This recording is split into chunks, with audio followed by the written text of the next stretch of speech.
সিলেট বাংলাদেশের উত্তর পূর্বাঞ্চলে অবস্থিত মেঘালয়ের কোলঘেঁষা প্রকৃতির লুকায়িত এক টুকরো স্বর্গের নাম, যেখানে মেঘ ছুঁয়ে যায় পাহাড় আর সেই পাহাড়ের বুক চিরেই ঝরে পড়ে ঝর্ণার শীতল জলধারা।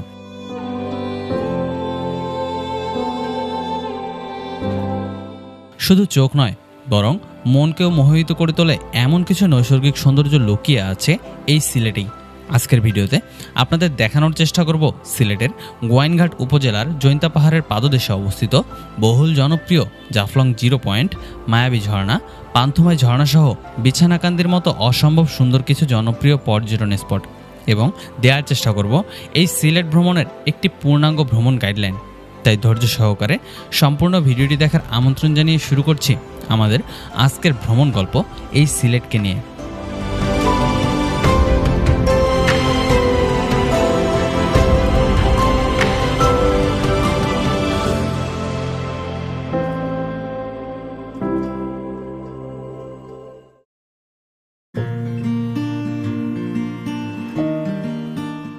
সিলেটের জনপ্রিয় পর্যটন স্পটগুলো ঘুরে দেখার জন্য আমাদের সর্বপ্রথম গন্তব্য হচ্ছে সিলেট শহর। ঢাকা অথবা দেশের যে কোনো প্রান্ত থেকে সিলেট রুটের যে কোনো বাসে করে চলে আসতে পারেন এই সিলেট শহরে। এবারের যাত্রায় আমরা যাচ্ছি ঢাকার সায়েদাবাদ থেকে হানিফ পরিবহনের একটি নন এসি বাসে করে।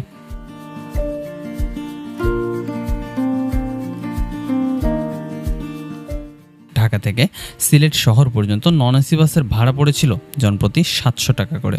আপনারা যদি চান এসি বাসেও যেতে পারেন, সেক্ষেত্রে ভাড়া পড়বে 1300 থেকে 1500 টাকা পর্যন্ত।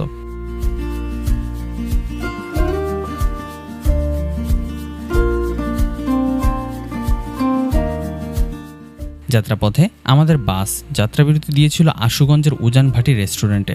20 মিনিটের এই যাত্রা বিরতিতে আপনারা চাইলে রাতের খাবারটা এখান থেকেই সেরে নিতে পারেন। তবে হাইওয়ে হোটেলগুলোতে খাবারের দাম তুলনামূলক কিছুটা বেশি হয়। খাবার আগে অবশ্যই খাবারের মূল্য জিজ্ঞেস করে নেবেন।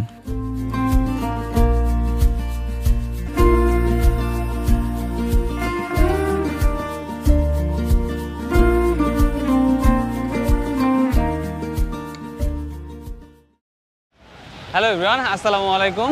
সিলেটের হুমায়ুন চত্বর থেকে আপনাদের সকলকে জানাচ্ছি স্বাগতম। এই মুহূর্তে আমি দাঁড়িয়ে আছি সিলেটের যে হুমায়ুন চত্বর, ঠিক এই জায়গাটায়। ঢাকা থেকে আসলে সকল বাস মূলত আপনাদেরকে এই জায়গাটায় নামাই দিবে। সিলেটের বিভিন্ন পর্যটন স্পট ঘুরে দেখার জন্য মূলত আপনারা এখানে অসংখ্য সিএনজি বাইক এবং বিভিন্ন পরিবহন ব্যবস্থা পেয়ে যাবেন।